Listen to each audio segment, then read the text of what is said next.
Hello students, I am Sudhanshu and welcome back to your our channel Ashish Tiwari.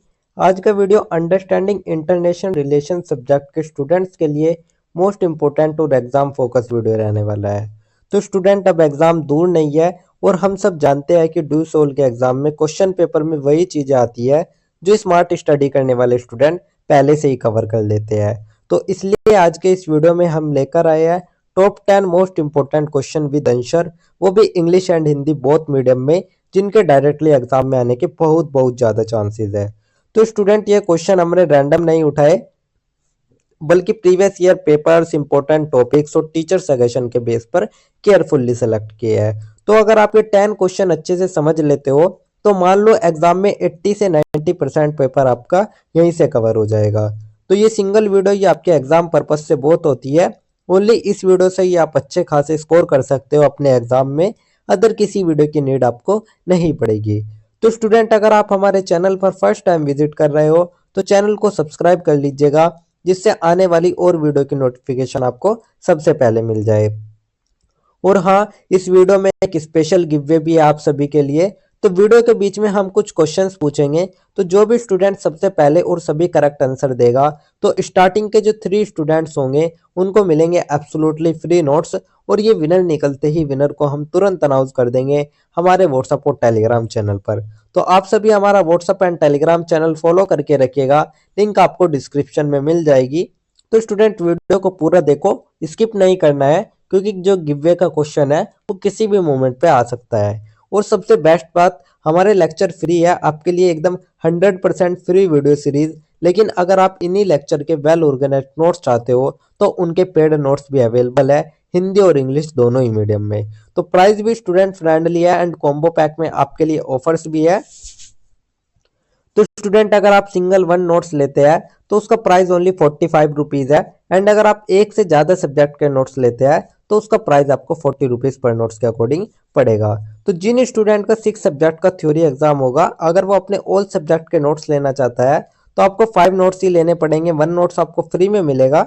ऐसे ही जिन student के 7 subject का theory exam होता है और अगर वो अपने ऑल सब्जेक्ट का कॉम्बो लेना चाहते हैं तो उन स्टूडेंट को भी ओनली 6 सब्जेक्ट के नोट्स लेने होंगे, 1 नोट्स आपको भी फ्री मिलेगा। तो बस एक छोटा सा मैसेज करना है गिवन नंबर पर, जो कि आपको डिस्क्रिप्शन में दिया गया है। I need notes and notes आपको प्रोवाइड कर दिए जाएंगे।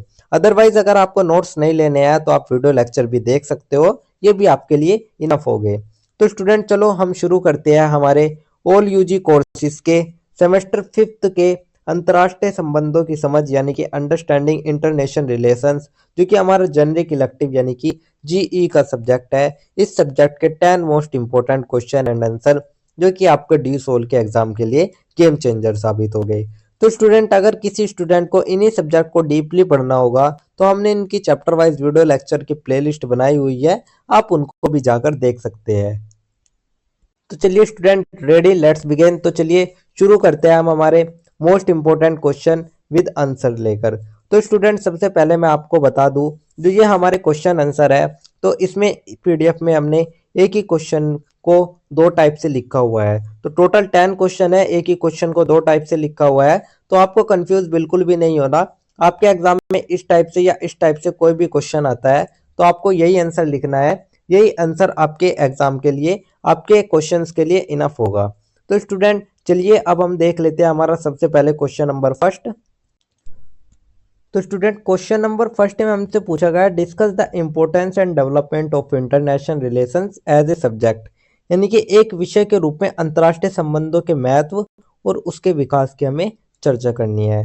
साथ ही यहाँ पर हमसे अथवा या और करके पूछा गया, what is international relations, why is it necessary to study international relations, यानी कि अंतर्राष्ट्रीय संबंध का अर्थ क्या है और उनके अध्यापन करने की आवश्यकता में क्यों है। तो चलिए इस आंसर की शुरुआत हम सबसे पहले एक छोटे से इंट्रोडक्शन यानी कि एक छोटी सी भूमिका से कर लेते हैं। तो इंट्रोडक्शन में हम देखेंगे, today's world is interconnected beyond borders, economically, politically, socially and culturally, यानी कि स्टूडेंट, आज जो पूरा विश्व है वो पूरी तरीके से जुड़ा हुआ है, हर तरीके से जुड़ा हुआ है। तो जो एक देश का निर्णय है वो दूसरे देश को हमेशा प्रभावित करता है। तो स्टूडेंट जो अंतर्राष्ट्रीय संबंध है, international relation is the study that seeks to understand how nations interact with an another through cooperation और कॉन्फ्लिक्ट। यानी कि जो हमारा अंतर्राष्ट्रीय संबंध है उससे हमें ये पता चलता है कि जो राष्ट्र आपसी सहयोग या संघर्ष है वे किस तरीके से कैसे व्यवहार करते हैं। तो ये जो हमारा अध्ययन है ये केवल कूटनीति और राजनीति तक ही सीमित नहीं है, बल्कि इसमें अर्थशास्त्र, समाजशास्त्र, सब बहुत सारे ऐसे विषय है जो कि शामिल होते हैं। तो स्टूडेंट सोचिए, अगर कल चाइना बोल दे कि वो भारत को अपने प्लेटफॉर्म पर ट्रेड करने नहीं देगा, अगर अमेरिका अपने स्टूडेंट्स के लिए वीसेज रोक दे या रसिया तेल बेचना बंद कर दे, तो क्या होगा? हमारी इकोनॉमी हिल जाएगी, स्टूडेंट्स फंस जाएंगे और सरकार की पॉलिसीज बदल जाएगी। तो स्टूडेंट ये क्यों होता है? क्योंकि आज जो एक देश का फैसला है वो दूसरे देश को झकझोर देता है, और इसी गेम को कहते हैं हम इंटरनेशनल रिलेशंस, यानी कि हमारे अंतर्राष्ट्रीय संबंध। तो स्टूडेंट आज के युग में जब हमारे वैश्वीकरण, अंतर्राष्ट्रीय व्यापार, जलवायु परिवर्तन, ये बहुत सारी जो समस्याएं हैं, इन सभी समस्याओं के कारण जो देश है वो एक दूसरे से जुड़ा हुआ है। तो जो हमारा अंतर्राष्ट्रीय संबंध है वो पहले से ही कहीं अधिक आवश्यक और प्रासंगिक हो गया है। तो स्टूडेंट यही था हमारा एक छोटा सा इंट्रोडक्शन, एक छोटी सी भूमिका। इसके बाद जो हमारा नेक्स्ट पार्ट आता है वो हमारा मेन बॉडी, यानी कि हमारे मुख्य भाग का आता है। तो मेन बॉडी में हम सबसे पहले क्या बात करेंगे? मेन बॉडी में हम बात करेंगे meaning the definition of international relations, यानी कि अंतर्राष्ट्रीय संबंधों का अर्थ और उसकी परिभाषा को लेकर। तो international relations refer to the interaction establish between one state and another as well as between state, international organisation and non state actors. यानी कि स्टूडेंट आप कह सकते हैं कि जो हमारा इंटरनेशनल रिलेशंस है, हमारा वो ऐसा विज्ञान है जो कि हमें ये समझाता है कि जो एक देश है वो दूसरे देश के साथ कैसे डील करता है, कब कोऑपरेट करते हैं, कब लड़ते हैं, और economy, diplomacy, war, peace, foreign policy, यहाँ सब कब कब पढ़ा जाता है।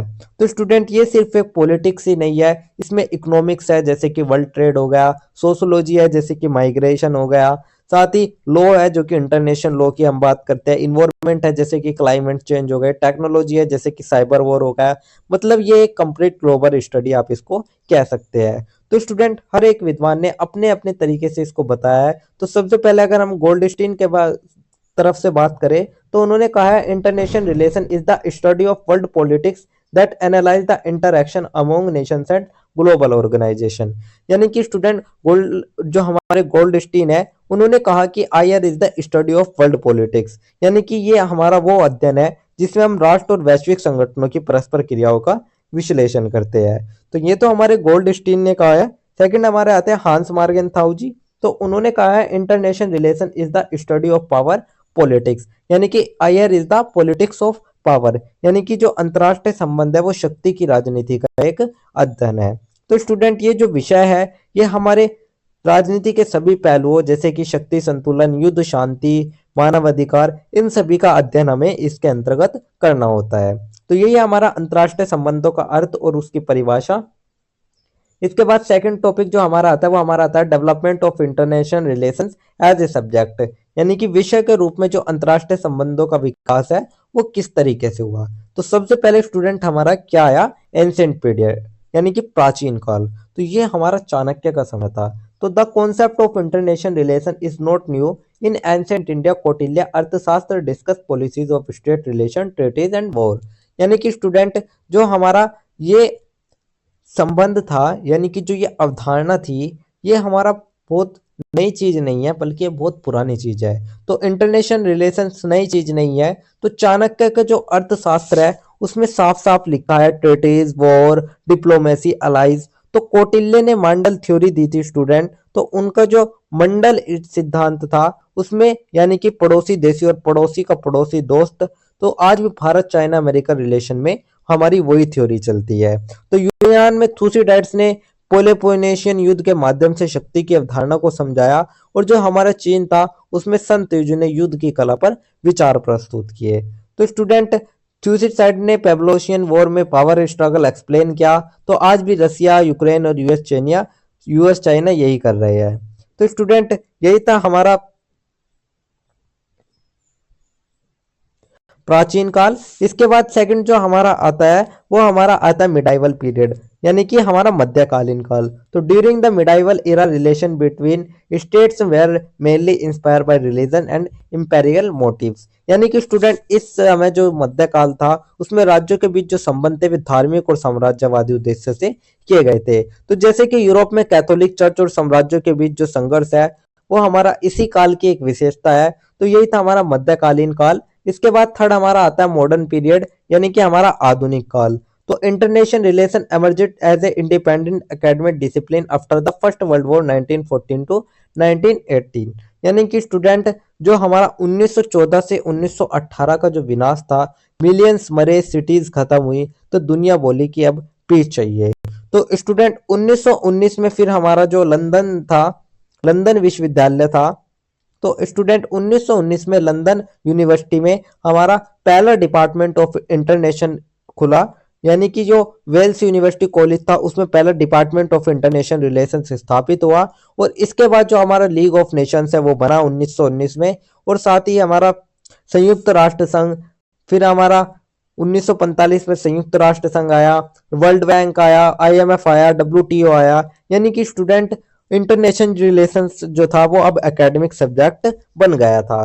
तो यही था हमारा मॉडर्न पीरियड। इसके बाद नेक्स्ट हमारा आता है कोल्ड वॉर पीरियड, यानी कि हमारा शीत युद्ध काल का। तो student during the period the world has divided into two super powers, the USA and the Soviet union. तो स्टूडेंट जो हमारा शीत युद्ध था तो इसमें दुनिया दो हिस्सों में बट गई थी, फर्स्ट हमारा अमेरिका और सेकंड हमारा सोवियत संघ। तो यानी कि कैपिटलिज्म और कम्युनिज्म में ये बढ़ चुकी थी। तो ये जो लड़ाई थी ये वेपन से कम इन्फ्लुएंस से ज्यादा थी। तो इसी तरह आज India versus China in Asia influence game हम भी हम करते हैं। तो इसी दौर में जो शक्ति संतुलन, विचारधारा का संघर्ष, हथियारों की दौड़ थी, तो इन सभी मुद्दे, ये सभी मुद्दे ही अंतर्राष्ट्रीय संबंधों के प्रमुख विषय बने हुए थे। तो यही था हमारा कोल्ड वॉर पीरियड। इसके बाद नेक्स्ट हमारा आता है कॉन्टेम्प्रेरी पीरियड, यानी कि post cold war and globalisation era, यानी कि समकालीन काल की अगर हम बात करें तो after the end of the cold war the scope of international relation expanded even more, यानी कि स्टूडेंट अगर हम ग्लोबलाइजेशन एरा में बात करें 1991 के समय की बात करें तो अब आईआर में ये टॉपिक्स आ गए थे, जैसे कि ग्लोबल ट्रेड आ गया था, क्लाइमेट चेंज आ गया था, साथ ही cyber security, terrorism, pandemic, global governance. तो स्टूडेंट इस प्रकार से मतलब जो अंतर्राष्ट्रीय संबंध था वो अब केवल राजनीति का नहीं बल्कि समग्र वैश्विक अध्ययन का क्षेत्र बन गया था। तो अब आईआर पॉलिटिकल नहीं, पूरी दुनिया की सर्वाइवल ये बन चुका था। तो स्टूडेंट यही था हमारा जो हमारा इंटरनेशनल रिलेशन के रूप में हमने उसका विकास देखा। इसके बाद जो हमारा नेक्स्ट टॉपिक आता है वो हमारा आता है अंतर्राष्ट्रीय संबंधों का महत्व और उसके अध्ययन की आवश्यकता, यानी कि importance and need for the study of international relations. तो ऐसे कौन कौन से कारण है, तो अब आप सोच रहे होंगे कि हमें स्टूडेंट्स को इंटरनेशनल रिलेशन क्यों पढ़ना चाहिए। तो चलिए रियल एग्जांपल से हम इसको समझते हैं। तो सबसे पहला आता है essential for world peace and security, यानी कि विश्व शांति और सुरक्षा के लिए।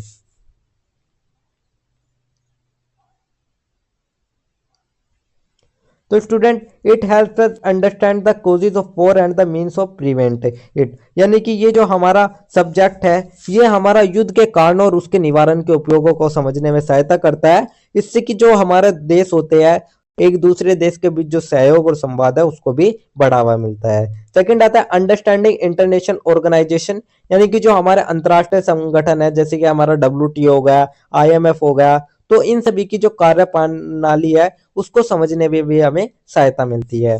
थर्ड आता है helpful in the study of diplomacy and foreign policy, यानी कि कूटनीति और विदेशी नीति के अध्ययन में सहायक। तो international relation teach how how है country formulate to its diplomatic policies will safeguarding its nation interest, यानी कि जो अंतर्राष्ट्रीय संबंध है इससे हमें पता चलता है कि जो एक देश है वो अपने राष्ट्र हितों की रक्षा करते हुए कैसे कूटनीतिक नीति बनाता है। फोर्थ हमारा आता है contribution to solving global problems, यानी कि वैश्विक समस्याओं के समाधान में योगदान। तो स्टूडेंट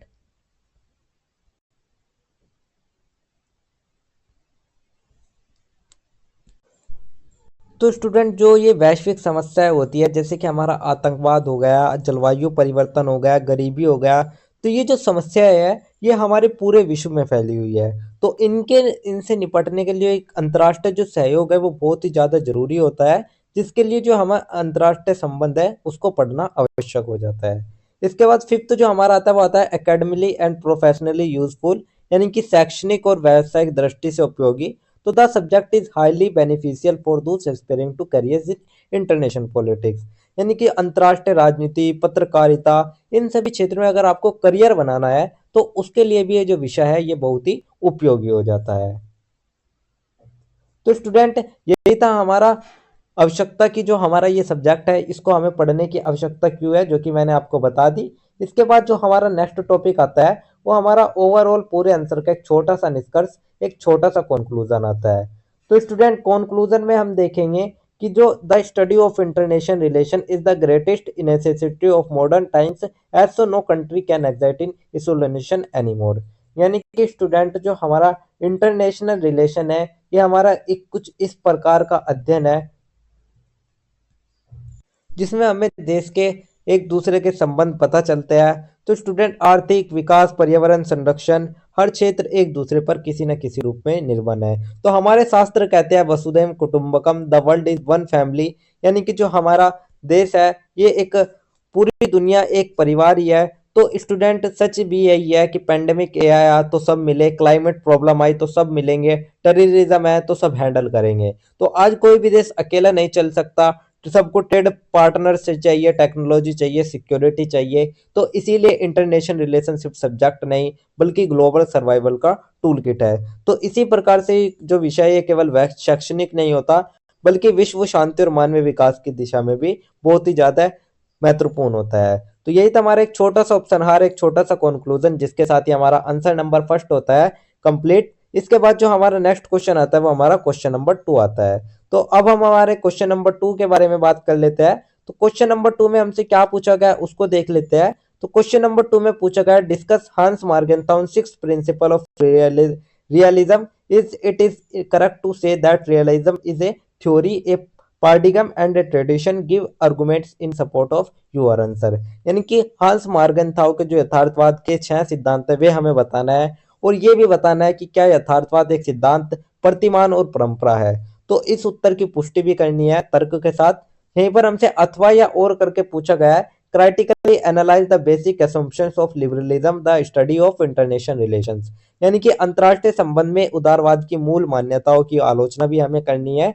तो चलिए स्टूडेंट इस क्वेश्चन का जो आंसर है वो हम सबसे पहले एक छोटे से इंट्रोडक्शन यानी कि एक छोटी सी भूमिका से लिख लेते हैं। तो इंट्रोडक्शन में हम लिखेंगे in the study of international relation two major schools of thought have prevailed, realism and liberalism, यानी कि जो हमारे यथार्थवाद और विचार उदारवाद की जो विचारधारा है ये दोनों ही हमारी विश्व राजनीति को समझने के लिए अलग अलग दृष्टिकोण प्रदान करते हैं। तो स्टूडेंट सोचिए, दो पड़ोसी देश एक दूसरे से नफरत करते हैं, दोनों बोलते हैं हम शांति चाहते हैं लेकिन फिर भी दोनों हथियार खरीद रहे हैं। तो वाई? क्योंकि इंटरनेशनल रिलेशंस में पीस विशेष नहीं पावर चलती है और ये सच्चाई हमारे रियलिज्म बताता है। और सबसे बड़ा जो नाम आता है इसमें वो आता है हांस जे मार्गेनथाउ जी का। तो उन्होंने ये बताया कि जो अंतर्राष्ट्रीय राजनीति का आधार है वो शक्ति है, न कि नैतिकता या आदर्शवाद। तो स्टूडेंट ये तो हमारा यथार्थवादी हमने दृष्टिकोण बता दिया। इसके बाद अगर हम उदारवादी की बात करें तो वे कहते हैं कि राष्ट्रों के बीच सहयोग, संस्थाएं और अंतर्राष्ट्रीय कानून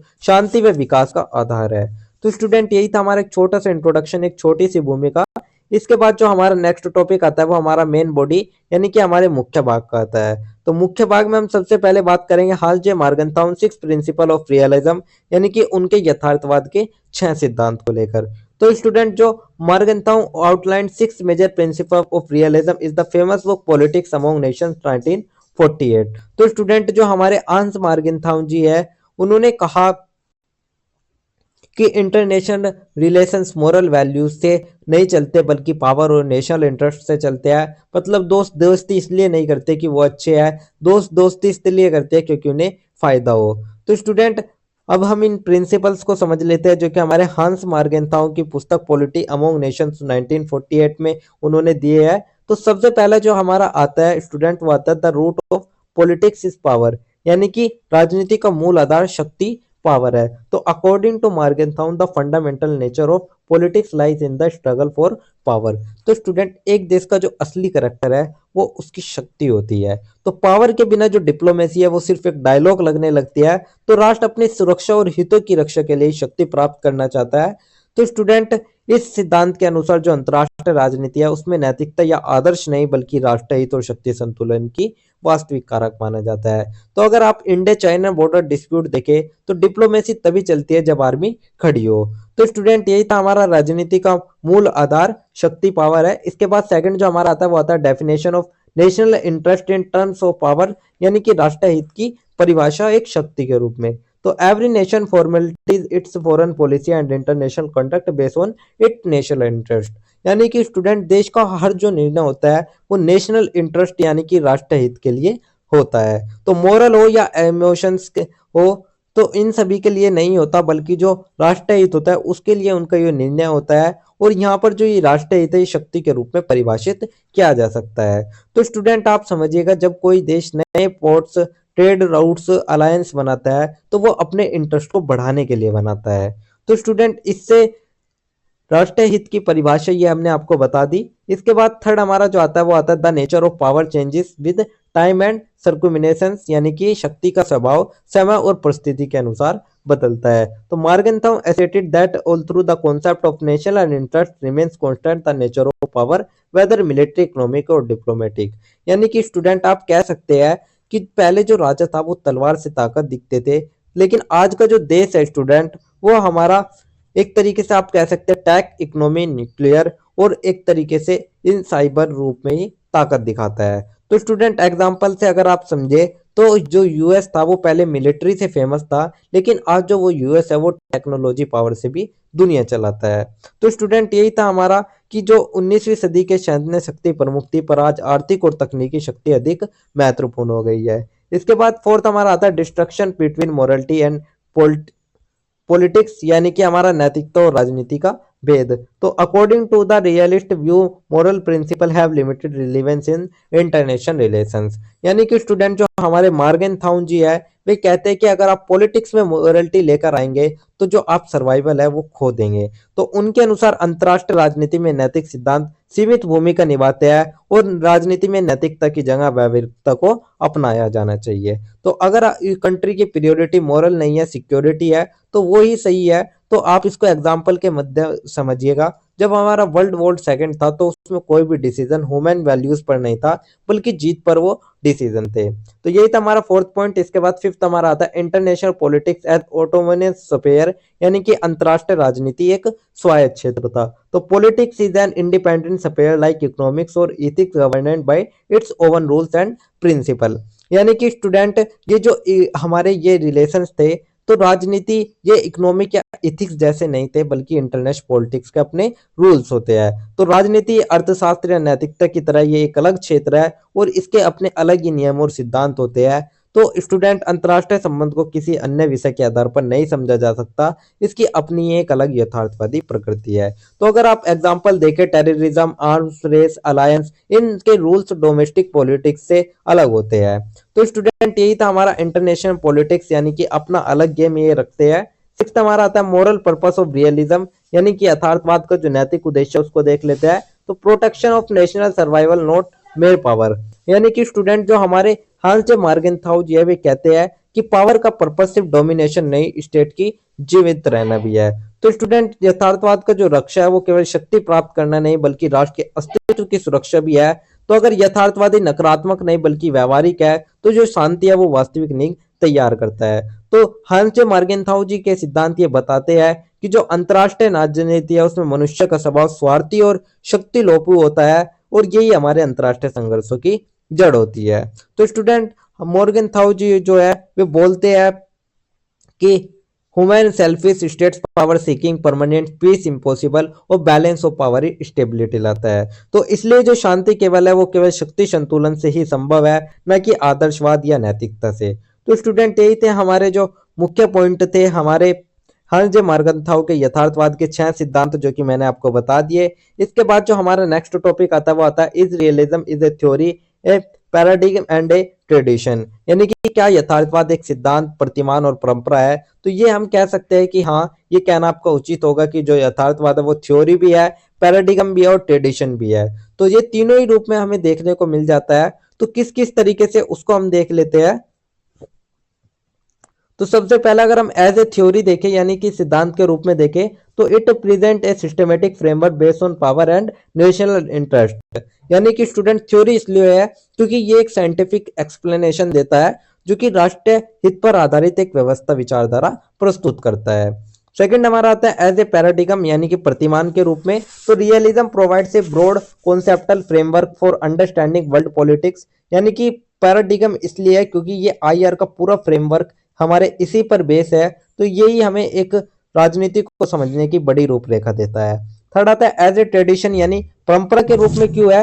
तो the roots of realism go back to ancient thinkers like Thucydides, Machiavelli and Hobbes, यानी कि इसकी जो जड़ें हैं परंपरा के रूप में हम इसलिए देखते हैं क्योंकि इसकी जो जड़ें हैं वो हमारे थ्यूसिडाइड्स, मैकावली, होब्स जैसे जो विचारक है उन तक जाती है। और इसलिए जो रियलिज्म है स्टूडेंट वो एक पुरानी भी है और एक एवरग्रीन भी है। तो ये समय के साथ विकसित हो रही है। तो आज भी अंतर्राष्ट्रीय संबंधों की सबसे प्रभावशाली दृष्टि ये मानी जाती है। तो स्टूडेंट यही था हमारा is realism is a theory, paradigm and A tradition. इसके बाद जो हमारा नेक्स्ट टॉपिक आता है वो हमारा आता है critical analysis of liberalism basic assumption, यानी कि उदारवाद की मूल मान्यताओं का आलोचनात्मक विश्लेषण हम देख लेते हैं। तो आलोचनात्मक विश्लेषण में हम देखेंगे कि जो हमारा ये रियलिज्म है ये उदारवाद का दृष्टिकोण यह मानता है कि जो अंतर्राष्ट्रीय संबंध है वो केवल शक्ति की राजनीति नहीं बल्कि मनुष्य राष्ट्र दोनों के सहयोग करने में ही सक्षम है। तो मेजर ऑक्यूपेशंस ऑफ लिबरलिज्म देखेंगे, उदारवाद की प्रमुख मान्यता देखेंगे। तो सबसे पहला आता है human nature is inherently good and cooperative, यानी कि जो मानव का स्वभाव है वो अच्छा और सहयोगी है और जो संघर्ष है वो परमानेंट नहीं है, वो बल्कि एक गलत फहमी और असुरक्षा का परिणाम होता है। और हमारे जो इंटरनेशनल इंस्टीट्यूशंस हो गए जैसे कि यूएनओ हो गए, डब्ल्यूटीओ हो गए, तो ये हमारे कानून सहयोग को भी बढ़ा सकते हैं। इसी तरीके से जो लोकतांत्रिक देश है वे आपस में युद्ध नहीं करते, इसे ही हम डेमोक्रेटिक पीस थ्योरी भी कहते हैं। फिफ्थ हमारा आता है वैश्विक व्यापार और आर्थिक पारस्परिकता युद्ध की संभावना को भी कम करती है। तो स्टूडेंट ये तो हमारे उदारवाद की प्रमुख मान्यताएं थी। अब इसकी कुछ आलोचना देखें अगर हम, तो आलोचना में हम बात करेंगे कि ये जो हमारा रियलिस्टिक यानी कि जो यथार्थवाद विचारक है उनके अनुसार ये उदारवाद और बहुत ज्यादा आदर्शवाद है। ये हमारा शक्ति, सैन्य, सुरक्षा इन सभी को नजरअंदाज करता है। साथ ही जो हमारा सेकेंड वर्ल्ड वॉर था स्टूडेंट उसने ये बता दिया था कि केवल संस्था और कानून शांति की गारंटी नहीं दे सकते।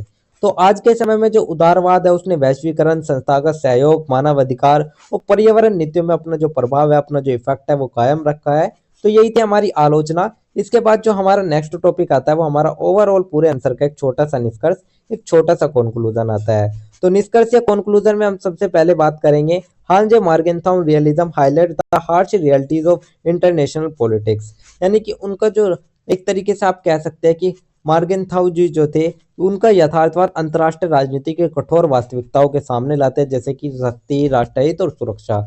तो मॉर्गेनथाउ का एक वाक्य याद रखो, इंटरनेशनल पॉलिटिक्स का सच पावर का गेम है।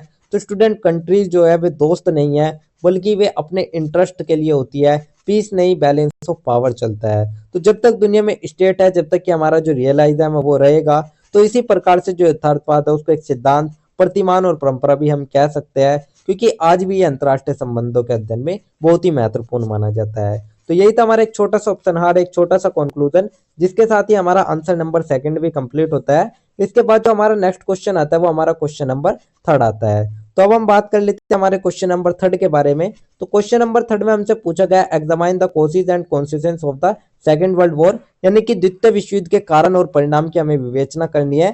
साथ ही यहाँ पर हमसे अथवा या और करके पूछा गया what are the site of conflict, explain the suitable example, यानी कि संघर्ष के स्थल क्या है उसको हमें उदाहरणों सहित बताना है। तो चलिए इस आंसर की शुरुआत हम सबसे पहले एक छोटी सी इंट्रोडक्शन यानी कि एक छोटी सी भूमिका से कर लेते हैं। तो स्टूडेंट भूमिका में हम देखेंगे the second world war 1939 to 1945 was the greatest event of the 20th century, यानी कि स्टूडेंट जब हमारा द्वितीय विश्व युद्ध था ये हमारा बहुत ही खतरनाक घटना थी। और ये जो युद्ध था ये केवल यूरोप या एशिया तक सीमित नहीं था बल्कि ये हमारा वैश्विक तौर पर लगा हुआ था। तो इसमें बहुत सारे प्रमुख राष्ट्र शामिल थे, जैसे कि ब्रिटेन, फ्रांस, अमेरिका, सोवियत संघ, जर्मनी, इटली और जापान। तो इस युद्ध में हमारे बहुत सारे लोगों की तो जान गई, साथ ही इससे जो हमारी वर्ल्ड पॉलिटिक्स थी, जो वर्ल्ड इकोनॉमिक्स थी, वो पूरी तरीके से प्रभावित हुई थी, पूरी तरीके से बदल गई थी। तो स्टूडेंट, ये जो हमारा युद्ध था, इसने युद्ध ने कई संघर्ष के स्थलों को भी जन्म दिया, जहां पर राजनीतिक, आर्थिक या वैचारिक टकराव ने भी नई विश्व व्यवस्था को जन्म दिया। तो यही था हमारा एक छोटा सा इंट्रोडक्शन, एक छोटी सी भूमिका। इसके बाद जो हमारा नेक्स्ट टॉपिक आता है वो हमारा मेन बॉडी यानी कि हमारे मुख्य भाग का आता है। तो मुख्य भाग में हम सबसे पहले बात करते हैं major causes of the second world war यानी कि द्वितीय विश्व युद्ध के प्रमुख कारणों के बारे में। तो सबसे पहला जो कारण आता है वो आता है ट्रीटी ऑफ वर्साइल यानी कि वर्साई की संधि। तो the harsh treaty of Versailles impose heavily economic and military restriction on Germany after world war first. तो स्टूडेंट, 1919 की जो हमारी वर्साई की संधि थी, उसने जर्मनी की कमर तोड़ दी थी। तो उस पर हैवी वॉर कॉम्पेंशन लगाया गया, आर्मी पर रिस्ट्रिक्शन लगाए सही, साथ ही उसको उपनिवेशों को छीन लिया गया। तो हिटलर ने इसी इंसल्ट को अपनी राजनीति का फ्यूल बनाया, और इससे ही जो हमारा हिटलर है उसके उदा का जो मार्ग है वो प्रशस्त हुआ। तो यही थे वर्साई की संधि। सेकंड हमारा आता है rise of fascism and Nazism यानी कि फांसीवाद और नाजीवाद का उदय। तो under Mussolini in Italy and Hitler in Germany, fascist and Nazi ideology emerging providing aggressive nationalism and explanation. यानी कि स्टूडेंट, जो हमारा इटली था उसमें मुसोलिनी और जर्मनी में हिटलर, ये दोनों एग्रेसिव नेशनलिस्ट लीडर थे। उनका जो विजन था स्टूडेंट वो था एक्सपेंशन, डिक्टेटरशिप और दुनिया पर डोमिनेंस। तो ये भी युद्ध की एक आग थी। तो इन ये अपनी हिटलर जो था वो जर्मनी की खोई प्रतिष्ठा को पुनः प्राप्त करने के लिए यूरोप में आक्रामक नीति अपनाई उसने। तो ये था हमारा फांसीवाद और नाजीवाद का उदय। थर्ड हमारा आता द ग्रेट डिप्रेशन यानी कि आर्थिक मंदी। तो the world wide economic depression crippled many economics. यानी कि स्टूडेंट, जो हमारा 1929 की ग्रेट डिप्रेशन थी यानी कि इकोनॉमिक क्राइसिस ने दुनिया की इकोनॉमी तोड़ दी थी। लोग बेरोजगार थे और उनका जो गुस्सा था वो बहुत ही उच्च सीमा पर था। तो एक्सट्रीमिस्ट लीडर को मौका मिला पावर लेने का, जिससे कि जो अंतरराष्ट्रीय तनाव है वो भी बढ़ने लगा। इसके बाद फोर्थ आता है failure of the league of nations यानी कि राष्ट्र संघ की असफलता। तो the league of nation establish after world war first to maintain peace fail to stop the aggression of Germany, Italy and Japan. तो स्टूडेंट, जो लीग ऑफ नेशन था, जो हमारा लीग ऑफ नेशंस था, ये हमारा फर्स्ट वर्ल्ड वॉर के लिए बाद शांति लाने के लिए बनी थी, लेकिन जापान, इटली, जर्मनी इसको रोक नहीं पाई क्योंकि इन्फोर्समेंट इसका जीरो था। फिफ्थ हमारा आता है पॉलिसी ऑफ अपसेसमेंट यानी कि तुष्टीकरण की नीति। तो to avoid another war Britain and France intently ignore Germany aggressive actions. तो स्टूडेंट, ब्रिटिश फ्रांस ने हिटलर से कहा कि बस स्टूडेंट लैंड ले लो, लड़ो मत। तो बट हिटलर जो है वो रुकता नहीं है। वो ये था कि अपसेसमेंट, एनिमी को खुश कर दो, फाइट अवॉइड करो। रिजल्ट क्या हुआ, एनिमी और ज्यादा मजबूत हो जाता है। तो जैसे कि हिटलर का राइनलैंड पर कब्जा हो गया, ऑस्ट्रिया का विलय हो गया, चेकोस्लोवाकिया का अधिग्रहण हो गया। तो इन सभी से जो हिटलर था वो अधिक साहसी बन गया था। तो ये थी तुष्टीकरण की नीति। इसके बाद नेक्स्ट आता है आउटब्रेक ऑफ द वॉर यानी कि द्वितीय विश्व युद्ध की शुरुआत। तो 1 सितंबर 1939 जर्मनी इन्वेटेड पोलैंड। यानी कि स्टूडेंट, जो हमारा लास्ट कारण आता है वो आता है सबसे, जिसे हम सबसे लेटेस्ट कारण कहते हैं, वो था 1 सितंबर 1939 में जर्मनी ने पोलैंड पर आक्रमण कर दिया और ब्रिटेन, फ्रांस ने युद्ध की घोषणा इससे कर दी थी। तो यहीं से जो हमारा वर्ल्ड वॉर सेकंड है वो हमारा शुरू होता है। तो इसकी एक औपचारिक शुरुआत हमारी यहीं से हुई थी। तो स्टूडेंट, यही थे हमारे वर्ल्ड वॉर सेकंड के स्टार्ट होने के कारण, जो कि मैंने आपको बता दिए। इसके बाद जो हमारा नेक्स्ट टॉपिक आता है वो आता है major consequence of the second world war यानी कि द्वितीय विश्व युद्ध के प्रमुख परिणाम को लेकर। तो सबसे पहले स्टूडेंट, इसके प्रमुख परिणाम क्या हुए। तो स्टूडेंट, सबसे पहला था ह्यूमन एंड इकोनॉमिक डाइवर्सिफिकेशन यानी कि मानव और आर्थिक विकास। तो around 60 million people were killed, cities were destroyed, industry collapse and Europe economy was left in रून्स। यानी कि स्टूडेंट 6 करोड़ मौतें और यूरोप का विनाश इसमें हुआ। तो सिटीज रूबल्स में बदल गई, फैक्ट्रीज खत्म हो गई, इकोनॉमी भी जीरो हो गई और एक कॉन्फ्लिक्टेंट कोलप्लेस हो गया था। तो यूरोप की जो अर्थव्यवस्था थी वो पूरी तरीके से बर्बाद हो गई थी। सेकंड आता है establishment of the United nation 1945। यानी कि स्टूडेंट, जो लीग थी वो फेल हो गई। तो इसीलिए जो हमारा यूनाइटेड नेशन था उसका जन्म हुआ 1945 में, और इसलिए नई बॉडी बनाई गई यूएनओ, पीस, डिप्लोमेसी और कोऑपरेशन। तो ये था हमारा यूनाइटेड नेशन ऑर्गेनाइजेशन जिसकी स्थापना हुई। थर्ड आता है beginning of the cold war यानी कि शीत युद्ध की शुरुआत। तो after the war the world split into two blocks, the capitalist bloc led by the USA and the socialist bloc led by the Soviet union. यानी कि स्टूडेंट यहाँ पर जो हमारा यूएसए और यूएसएसआर में जो युद्ध हुआ, यानी कि कैपिटलिज्म और सोशलिज्म के बीच में जो युद्ध हुआ, उसको हम कोल्ड वॉर कहते हैं। तो army race, nuclear race, space race, दुनिया दो पोल्स में बट गई थी। तो यही था हमारा शीत युद्ध की शुरुआत। इसके बाद फोर्थ हमारा आता है एंड ऑफ कॉलोनियलिज्म, यानी कि उपनिवेशवाद का अंत हुआ। तो European powers weekend after the war leading of the rise of independence movements in Asia and Africa. तो स्टूडेंट जो ब्रिटेन और फ्रांस था वो इस समय पर बहुत ही ज्यादा कमजोर हो गए थे। तो ऐसे अफ्रीका के देशों ने बोला कि अब हम आजाद होंगे। तो स्टूडेंट इंडिया, इंडोनेशिया, वियतनाम, जो ये देश थे, इन सब ने स्वतंत्रता इस समय पाली थी। इसके बाद हमारा फिफ्थ आता है डिवीजन ऑफ जर्मनी, यानी कि जर्मनी का विभाजन। तो post war Germany was divided into 4 zones contributed by the USA, Britain, France and the USSR. तो जर्मनी को 4 हिस्सों में स्टूडेंट बांट दिया गया था। फर्स्ट हमारा USA America, second Britain, France और सोवियत संघ में। तो फिर हुआ ईस्ट वर्सेस वेस्ट जर्मनी, जो कि बर्लिन वॉर भी बन गया था।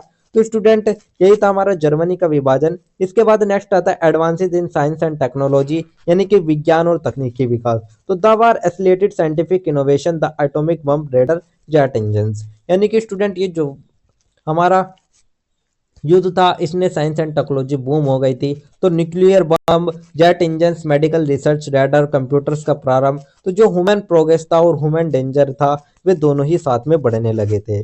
तो स्टूडेंट यही थे हमारे परिणाम द्वितीय विश्व युद्ध के, जो कि मैंने आपको बता दिया। इसके बाद जो हमारा नेक्स्ट टॉपिक आता है वो हमारा आता है कॉन्फ्लिक्ट जोन, यानी कि हमारे जो संघर्ष के स्थल है उनको हम एग्जाम्पल सहित बता देते हैं। तो सबसे पहले आप समझिएगा जो हमारे कॉन्फ्लिक्ट जोन थे आखिर वे था क्या, उसका मतलब क्या था। तो कॉन्फ्लिक्ट जोन था religion war political, economic, social और ideology crisis lead to ongoing tension and confrontation. यानी कि ये हमारे वे क्षेत्र थे जहां पर हमारे राजनीतिक, आर्थिक, सामाजिक या वैचारिक कारणों से राष्ट्रों के बीच टकराव होता था। तो वे कौन कौन से थे, तो सबसे पहले देख लेते हैं। सबसे पहला था कोरियन प्रायद्वीप, यानी कि स्टूडेंट जो हमारा कोरियन प्रायद्वीप था, तो 1950 में एक तरफ यूएसएसआर बैक नॉर्थ और दूसरी तरफ हमारा यूएसएसआर बैक साउथ। तो स्टूडेंट वॉर शुरू हुआ, लेकिन आज भी जो नॉर्थ और साउथ डिवाइड है वो हमारा बटा हुआ है। तो आज भी ये जो क्षेत्र है ये एशिया का प्रमुख स्थल माना जाता है।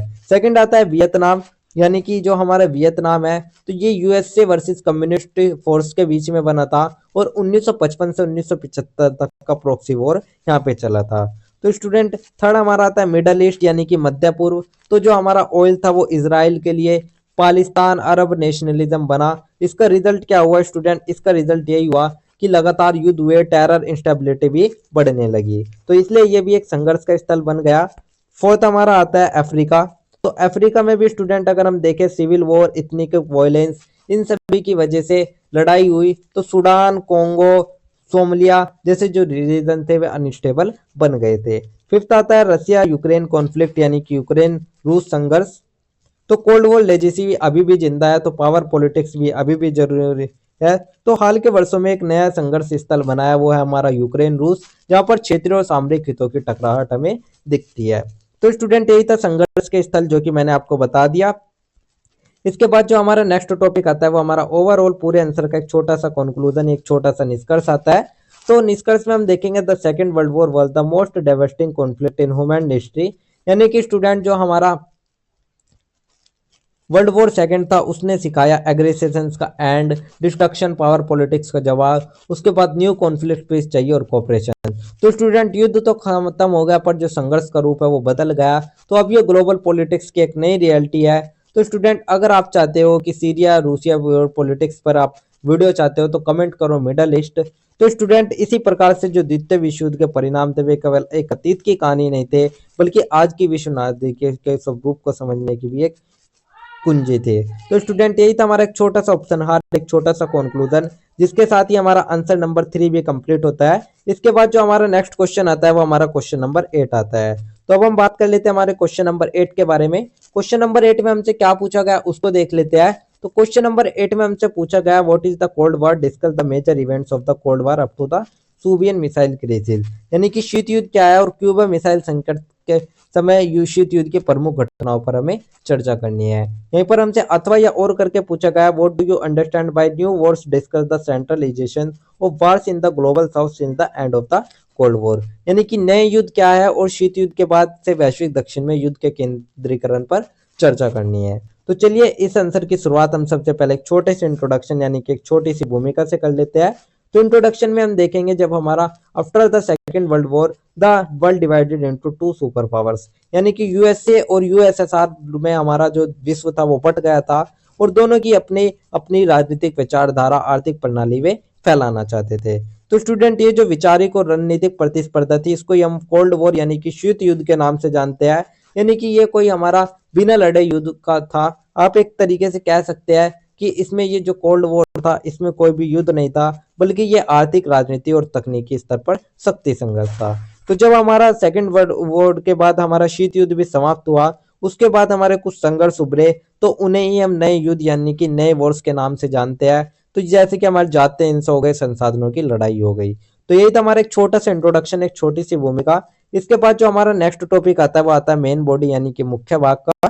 तो मुख्य भाग में हम सबसे पहले बात करेंगे meaning and nature of the cold war यानी कि शीत युद्ध का अर्थ और उसकी प्रकृति को लेकर। तो the cold war was a conflict in which both super powers the USA and the USSR. तो कोल्ड वॉर का मतलब था स्टूडेंट, बिना लड़े, बिना गोली बंदूक दबाव, बिना डायरेक्ट लड़ाई, डोमिनेशन। और ये जो खेल था स्टूडेंट, ये था एक दूसरे के पावर, इन्फ्लुएंस और आइडियोलॉजी का। तो जो दुनिया थी वो दो कैंपस में बट चुकी थी। पहले हमारा अमेरिका, जिसे हम एक तरीके से कैपिटलिज्म और डेमोक्रेसी कहते हैं, और सेकंड हमारा जो था वो था यूएसएसआर, जो कि सोशलिज्म और कम्युनिज्म था। तो दोनों बोलते थे पीस चाहते हैं, लेकिन उनके जो हथियार, जो उनके मिसाइल थे, वे अलायंस बढ़ते जा रहे थे। तो ये जो युद्ध था ये हॉट वॉर नहीं था, बल्कि तनाव और अविश्वास का युद्ध था। अमेरिका का उद्देश्य पूंजीवाद और लोकतंत्र का प्रसार था, और सोवियत का उद्देश्य समाजवाद और साम्यवाद। तो दोनों ही अपने अपने गुट बना रही थी, जिसमें कि छोटे छोटे देश भी शामिल हुए, और इसी को ही हम बाइपोलर वर्ल्ड ऑर्डर भी कहते हैं। तो स्टूडेंट, यही थे हमारे शीत युद्ध का अर्थ और उसकी प्रकृति। इसके बाद जो हमारा नेक्स्ट टॉपिक आता है वो हमारा आता है major events of the cold war up to the Cuba missile crisis, यानी कि क्यूबा मिसाइल संकट तक शीत युद्ध की प्रमुख घटनाओं को लेकर। तो सबसे पहला था 1945 पोस्टडम कॉन्फ्रेंस यानी कि पोस्टडम सम्मेलन। तो after world war second disagreements arose among the allied powers over the reorganisation of Europe, यानी कि स्टूडेंट, जो मित्र देश थे उनके बीच में यूरोप के पुनर्गठन को लेकर मतभेद होने लगे, और जो अमेरिका और सोवियत संघ था उनके बीच भी यह विश्वास बढ़ गया था। तो वर्ल्ड वॉर सेकेंड खत्म हुआ, यूएस और यूएसएसआर दोनों सुपर पावर बन गए। दोनों का सपना था दुनिया का आइडियोलॉजी बनाना। तो स्टूडेंट, जर्मनी डिवाइड हुआ, US, UK, France versus USSR zones. पहला अविश्वास यही जन्मा था। सेकंड आया 1947 ट्रूमैन डॉक्ट्रिन यानी कि ट्रूमैन सिद्धांत। तो the USA declared it would support countries threatened by communism, यानी कि स्टूडेंट आप कह सकते हैं कि यूएस ने ऐलान कर दिया कि जहां कम्युनिज्म फैलेगा हम उसे रोकेंगे। तो स्टूडेंट, ये था कोल्ड वॉर का ऑफिशियल लॉन्च। तो यह शीत युद्ध की एक औपचारिक शुरुआत भी मानी जाती है। थर्ड आता है 1940 मार्शल प्लान यानी कि मार्शल योजना। तो the USA offered massive economic aid to European nation to prevent them from turning to communism, यानी कि जो यहाँ पर यूएस था वो बोला यूरोप की इकोनॉमी रिबिल्ड करेंगे, लेकिन कैपिटलिज्म अपनाओ। तो यूएसएसआर क्या बोलता है स्टूडेंट, वो बोलता है कि ब्रेन वॉश कर रहे हो, ट्रस्ट इससे और ज्यादा टूटने लगा। तो उसका उन्होंने विरोध किया और अपने प्रभाव को मजबूत किया। तो स्टूडेंट, यही था हमारा मार्शल प्लान। इसके बाद फोर्थ आता है 1949, जिसमें फॉर्मेशन ऑफ नाटो करते हैं, नाटो की स्थापना देखते हैं। तो स्टूडेंट, नाटो जो था वो एक अमेरिका का मिलिट्री क्लब था। तो यहाँ का जो मैसेज था वो क्लियर कम्युनिज्म के खिलाफ सिक्योरिटी शील्ड का था। तो इसे मिलकर नॉर्थ अटलांटिक ट्रीटी ऑर्गेनाइजेशन बनाई गई, तो जो कि साम्यवादी देशों के खिलाफ सामूहिक सुरक्षा का गठबंधन थी। फिफ्थ हमारा आता है 1949 बर्लिन क्राइसिस। तो स्टूडेंट, यूएसएसआर ने वेस्ट बर्लिन घेर लिया, अमेरिका ने एल्फ्रिक्ट करके सप्लाई भेजी। एक इनडायरेक्ट टकराव भी हमारा इसके रूप में देखने को मिलता है। सिक्स्थ आता है 1953 कोरियन वॉर, यानी कि कोरिया युद्ध जो था।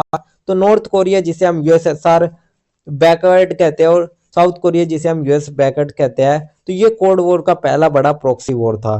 सेवंथ हमारा था 1955 यानी कि वर्सा संधि। तो स्टूडेंट, यूएसआर ने नाटो का जवाब दिया। अब दो मिलिट्री गैंग्स तैयार हो गई थी। उसके बाद 1956 में आप अगर बात करें हंगरी संकट की, तो हंगरी ने यूएसएसआर से निकलने की कोशिश करी, तो सोवियत टैंक्स उतार दिए गए और ये जो मैसेज था ये यूएसएसआर अपना कंट्रोल बरकरार रखेगा। इसके बाद 9th आता है वो 1961 का बर्लिन की दीवार का निर्माण आता है। तो स्टूडेंट यूएसएसआर ने पूरा बॉर्डर बंद कर दिया तो ईस्ट लोग वेस्ट न जाए, तो ये जो वॉल थी ये कोल्ड वॉर का सिंबल भी बन गई थी। इसके बाद हमारा आता है नेक्स्ट 1961 यानी कि क्यूबा मिसाइल संकट। तो ये स्टूडेंट हमारी सबसे खतरनाक घटना थी। तो जो सोवियत संघ था उसने अमेरिका के नजदीक क्यूबा में कुछ परमाणु मिसाइलें तैनात कर दी, तो अमेरिका ने भी क्यूबा की नाकाबंदी की और परमाणु युद्ध की आशंका बढ़ गई। तो आखिरकार जो दोनों युद्ध थे उनके बीच में जो समझौता था वो हो गया था, मिसाइलें भी हटा ली गई थी और अमेरिका ने तुर्की से अपनी मिसाइलें हटा ली थी। तो ये जो घटना थी ये शीत युद्ध का टर्निंग पॉइंट भी मानी जाती है। तो स्टूडेंट यही सब थे हमारे क्यूबा मिसाइल संकट तक शीत युद्ध की प्रमुख घटनाएं। इसके बाद जो हमारा नेक्स्ट टॉपिक आता है वो हमारा आता है new wars and the centralisation of conflicts in the global south, यानी कि नए युद्ध और वैश्विक दक्षिण में युद्धों का केंद्रीकरण को लेकर। तो student new wars are the conflict that emerged after the end of the cold war, यानी कि ये हमारे वे युद्ध थे जो हमारे शीत युद्ध के बाद उभरे और इनका जो स्वरूप था वो राज्य से राज्य युद्ध से अलग था, बल्कि इनके जो युद्ध थे उनमें गृह युद्ध, आतंकवाद, जातीय हिंसा ये सभी शामिल थे। तो इनके मेन फीचर्स या मुख्य विशेषताएं क्या थी? तो सबसे पहली जो विशेषता आती है स्टूडेंट वो आती है ये जो युद्ध थे ये इंटरनल वॉर्स थे, नहीं कि ये देश के बीच नहीं बल्कि राज्यों के बीच थे और इनमें गैर राज्य कारक जैसे कि आतंकवादी समूह, विद्रोही संगठन ये सभी शामिल थे। इसका जो पर्पस था या जो उद्देश्य था वो सत्ता प्राप्ति नहीं बल्कि आइडेंटिटी और संसाधनों पर नियंत्रण था और इनका जो केंद्र था वो था ग्लोबल साउथ, जो कि जैसे कि एशिया हो गया, अफ्रीका हो गया, लैटिन अमेरिका हो गया। तो यही इसकी कुछ मुख्य विशेषताएं थी। इसके बाद जो हमारा नेक्स्ट टॉपिक आता है वो हमारा आता है centralisation of war in global south, यानी कि वैश्विक दक्षिण में युद्धों का केंद्रीकरण को लेकर। तो स्टूडेंट अफ्रीका में अगर आप देखें तो सूडान, कांगो, सोमालिया में जातीय और संसाधन आधारित संघर्ष हुआ। मध्य पूर्व में इराक, सीरिया, अफगानिस्तान में धार्मिक और भू राजनीतिक युद्ध हुए। एशिया में तमिल विद्रोह, भारत में आतंकवाद, पाकिस्तान अफगान सीमा पर संघर्ष हुए। तो ये जो युद्ध थे ये भारी शक्तियों की भूमिका भी इसमें होती थी, जैसे कि अमेरिका, रूस या चीन अपने हित के लिए हस्तक्षेप करते हैं। तो स्टूडेंट यही थे हमारे वैश्विक दक्षिण में युद्धों का केंद्रीकरण। इसके बाद जो हमारा नेक्स्ट टॉपिक आता है वो हमारा ओवरऑल पूरे आंसर का एक छोटा सा कंक्लूजन या एक छोटा सा उपसंहार आता है। तो कंक्लूजन में आप लिखेंगे the cold war was on the era that made world politics bipolar and led to distrust of fear, rivalry and power balancing strategy. तो स्टूडेंट जो हमारा शीत युद्ध था ये एक ऐसा युद्ध था जिसने विश्व राजनीति को द्विध्रुव बना दिया था और क्यूबा मिसाइल ने बताया कि परमाणु हथियारों की होड़ मानवता के विनाश को कगार पर ला सकती है। लेकिन स्टूडेंट जब हमारा शीत युद्ध खत्म हुआ था उसके बाद से ही हमारे जो न्यू वॉर्स थे वे स्टार्ट हो गए और यहाँ पर जो वैचारिक युद्ध थे उसकी जगह क्षेत्रीय, धार्मिक और पहचान आधारित युद्ध हो गए थे। तो इसीलिए हम कह सकते हैं कि शीत युद्ध तो समाप्त हुआ पर जो संघर्ष की प्रकृति है वो बदल गई थी और उसके बाद से ही हमारा जो ये युद्ध था वो शुरू होने लगा। तो यही था हमारा एक छोटा सा उपसंहार, एक छोटा सा कंक्लूजन। इसके साथ ही हमारा आंसर नंबर 4 भी कंप्लीट होता है। तो इसके बाद जो हमारा नेक्स्ट क्वेश्चन आता है स्टूडेंट वो हमारा क्वेश्चन नंबर 5 आता है। तो अब हम हमारे नेक्स्ट क्वेश्चन नंबर 5 के बारे में बात कर लेते हैं। तो क्वेश्चन नंबर 5 में हमसे क्या पूछा गया उसको समझ लेते हैं। तो क्वेश्चन नंबर 5 में पूछा गया what is nationalism, how did it influence global politics. साथ ही यहाँ पर हमसे पूछा गया राष्ट्रवाद क्या है और वैश्विक राजनीति को किस प्रकार प्रभावित करता है। और यह अथवा करके पूछा गया how do people identify himself with nation, describe the role of nationalism is shaping modern international relation, यानी कि लोग राष्ट्रों के साथ अपनी पहचान कैसे बनाते हैं और इसके निर्माण में जो राष्ट्रवाद की भूमिका है वो क्या है। तो चलिए इसकी शुरुआत हम सबसे पहले एक छोटे से इंट्रोडक्शन यानी कि एक छोटी सी भूमिका से कर लेते हैं। तो इंट्रोडक्शन में हम देखेंगे nationalism is one of the most influential political ideologies of the modern era. तो ये हमारी एक ऐसी विचारधारा है जिसमें जो व्यक्ति होता है वो अपने राष्ट्र के प्रति गहरी निष्ठा, गर्व और एकता का अनुभव करता है। तो स्टूडेंट जो हमारा नेशनलिज्म था ये 18वीं और 19वीं शताब्दी में यूरोप में राजनीतिक क्रांति को जन्म देता है और 20वीं शताब्दी में जो ये भावना है ये औपचारिक और औपनिवेशिक मुक्ति आंदोलनों की भी प्रेरणा बनता है। तो यही था हमारा एक छोटा सा इंट्रोडक्शन, एक छोटी सी भूमिका। इसके बाद जो हमारा नेक्स्ट टॉपिक आता है वो हमारा आता है मुख्य भाग का यानी कि मेन बॉडी का। तो इसमें हम सबसे पहले बात करेंगे definition and nature of nationalism, यानी कि राष्ट्रवाद की परिभाषा और उसके स्वरूप को लेकर। तो nationalism mean belief in the supremacy of the nation and the prioritisation of national interest above education in global interest, यानी कि स्टूडेंट राष्ट्र की सर्वोत्तम है विश्वास और राष्ट्र के हितों की व्यक्तिगत या वैश्विक हितों से ऊपर रखना ही हमारा राष्ट्रवाद है। तो ये केवल एक राजनीतिक विचार ही नहीं बल्कि भावनात्मक और सांस्कृतिक चेतना भी है। तो हमारे एक प्रमुख विचारक आते हैं अर्नेस्ट रेनन जी। वे कहते हैं कि राष्ट्र दैनिक जनमत संग्रह की तरह है जहाँ पर जो लोग हैं वे प्रतिदिन यह निर्णय लेते हैं कि वे साथ रहना चाहते हैं। तो इसी तरीके से जो नेशनलिज्म है वो एक सामूहिक पहचान की भावना है जो कि लोगों को एक साथ जोड़ती है। तो यही था हमारा राष्ट्रवाद की परिभाषा और स्वरूप। इसके बाद जो हमारा नेक्स्ट टॉपिक आता है वो हमारा आता है how people identify himself with nations, यानी कि लोग राष्ट्रों के साथ अपनी पहचान कैसे बनाते हैं। तो सबसे पहला आता है कल्चरल यूनिटी, यानी कि सांस्कृतिक एकता। तो स्टूडेंट जैसे हमारी भाषा हो गई, धर्म हो गए, परंपराएं हो गई, तो ये सभी चीज लोगों को जोड़ती है और इनसे हम की भावना यानी कि वी की जो भावना है वो उत्पन्न होती है। सेकंड आता है शेयर हिस्ट्री एंड प्राइड, यानी कि इतिहास और गौरव। तो स्टूडेंट जो हमारे राष्ट्र का अतीत रहा है, जो हमारी स्वतंत्रता संग्राम रहा है, तो ये सभी भी हमारी एक साझा पहचान बनते हैं। इसके बाद थर्ड हमारा आता है पॉलिटिकल सिंबल्स, जैसे कि राजनीतिक झंडे हो गए, राष्ट्रीय ज्ञान हो गए, ये सभी भी हमें जोड़ के रखते हैं। फोर्थ आता है role of education and media. तो इनके माध्यम से भी जो हमारा राष्ट्रभक्ति की भावना वो बढ़ती है, जैसे कि राष्ट्रगीत हो गई, स्कूलों की शिक्षा हो गई। फिफ्थ आता है कॉमन स्ट्रगल, यानी कि साझा संघर्ष। तो स्वतंत्रता आंदोलन या भारी आक्रमण के खिलाफ जो सामूहिक संघर्ष है वो भी हमारी राष्ट्रीय पहचान को मजबूत करता है। तो यही थे हमारे लोग और राष्ट्रों के साथ अपनी पहचान कैसे बनाते हैं। इसके बाद नेक्स्ट हमारा आता है impact of nationalism on global politics, यानी कि राष्ट्रवाद का वैश्विक राजनीति पर प्रभाव को लेकर। तो सबसे पहला आता है formation of the nation state system, यानी कि राष्ट्र राज्य प्रणाली का निर्माण। तो स्टूडेंट जो हमारा नेशनलिज्म था उसकी वजह से यूरोप में कई राष्ट्र बने थे, जैसे कि जर्मनी और इटली का एकीकरण। तो आज की जो अंतरराष्ट्रीय राजनीति है वो राष्ट्रीय राज्य प्रणाली वो भी हमारी नेशनलिज्म पर ही आधारित है। सेकंड आता है एंटी कॉलोनियल मूवमेंट्स, यानी कि औपनिवेशिक मुक्ति आंदोलन। तो स्टूडेंट इसकी वजह से ही जो यूरोप पे उपनिवेशवाद है उनको मुक्ति पाई और भारत, इंडोनेशिया, वियतनाम इसके प्रमुख उदाहरण भी माने जाते हैं। थर्ड हमारा आता है sources of conflicts and war, यानी कि संघर्षों और युद्ध का कारण। तो स्टूडेंट जो राष्ट्रवाद है वो एक चरम रूप लेकर आक्रामक बन जाता है, जैसे कि जर्मनी का नाजी राष्ट्रवाद अगर आप देखें। तो स्टूडेंट यही था हमारा संघर्षों और युद्ध का कारण। फोर्थ आता है impact on the UN and international relations, यानी कि संयुक्त राष्ट्र और अंतर्राष्ट्रीय संबंधों पर इसका क्या प्रभाव है। तो स्टूडेंट हर जो देश है वो अपने इंटरेस्ट के लिए नीतियां बनाता है, जिससे कि जो अंतर्राष्ट्रीय संगठन की शक्ति है वो बहुत ही ज्यादा सीमित हो जाती है। फिफ्थ आता है conflict between globalisation and nationalism, यानी कि वैश्वीकरण और राष्ट्रवाद के बीच अगर टकराव देखे तो जब हमारा जो वैश्वीकरण का युग है यहाँ पर जो दुनिया है वो एक दूसरे से जुड़ी हुई है, वहीं पर जो स्थानीय पहचान और सांस्कृतिक राष्ट्रवाद है वो भी उभर रहे हैं। इसके बाद सिक्स आता है रिलीजन नेशनलिज्म, यानी कि क्षेत्रीय राष्ट्रवाद। तो स्टूडेंट कुछ देशों की अपनी अलग ही पहचान और अपने भीतर अलग ही राष्ट्र के भीतर वे अलग ही भावना बनाए रखने चाहते हैं। तो यही हमारे क्षेत्रीय राष्ट्रवाद को भी जन्म देती है।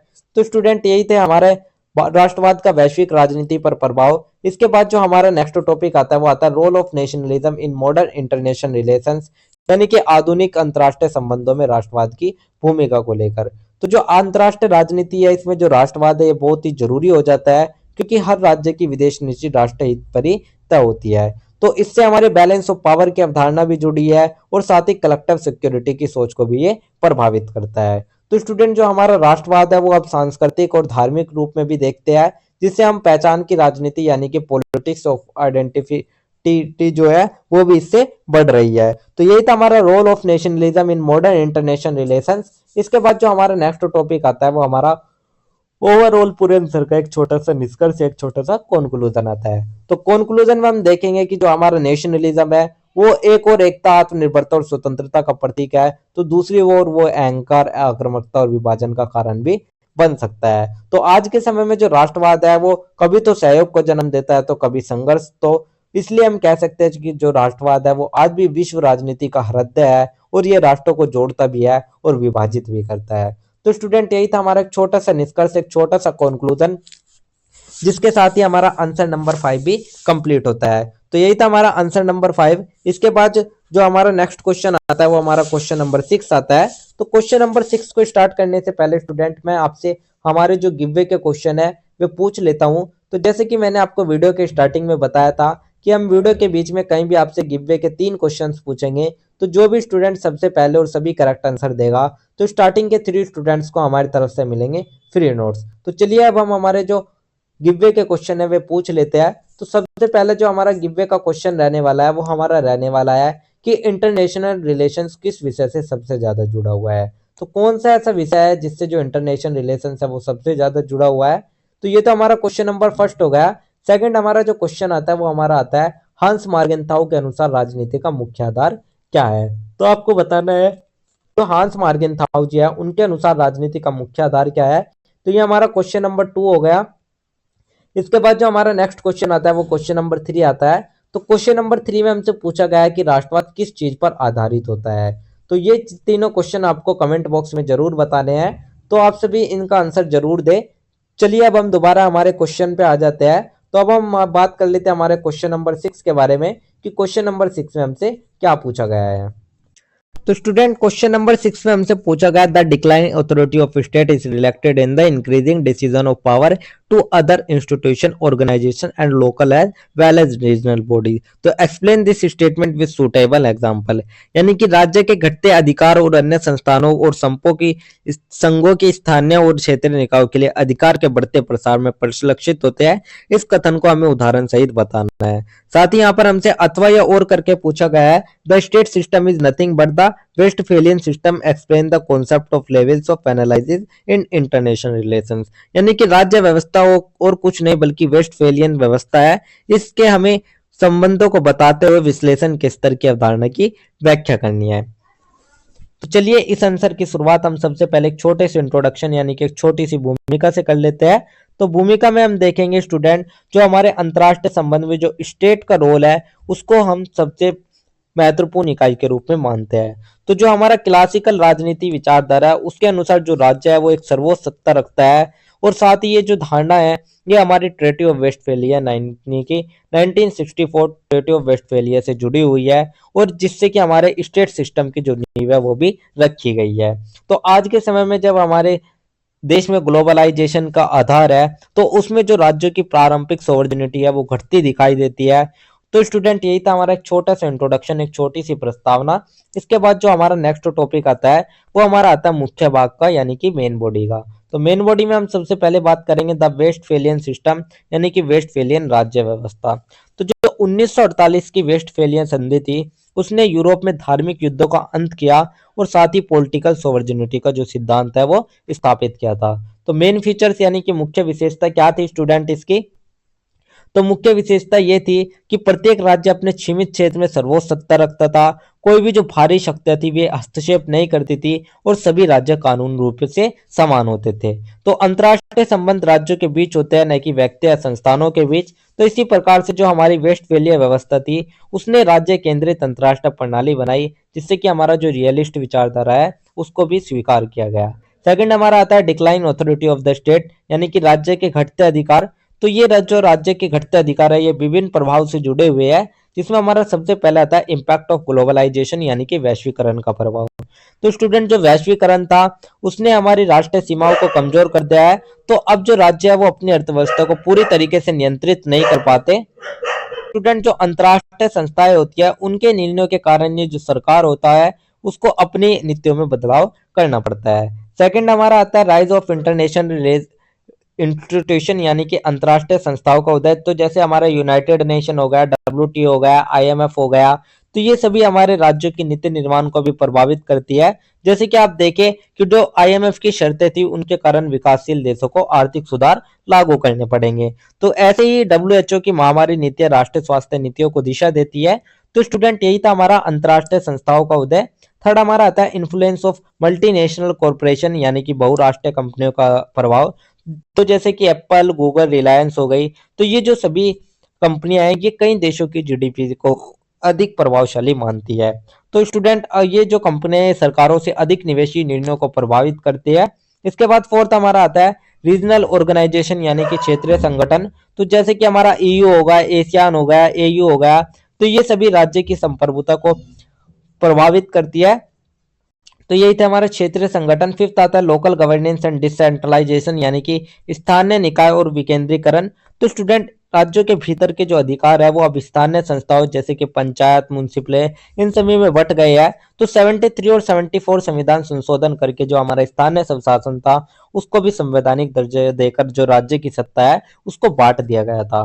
तो स्टूडेंट यही था हमारा राज्यों के घटते अधिकार। इसके बाद जो हमारा नेक्स्ट टॉपिक आता है वो हमारा आता है विश्लेषण के स्तर की अवधारणा, यानी कि concept of level of analysis. तो सबसे पहले जो हमारा लेवल आता है वो व्यक्तिगत स्तर का आता है, यानी कि इंडिविजुअल लेवल।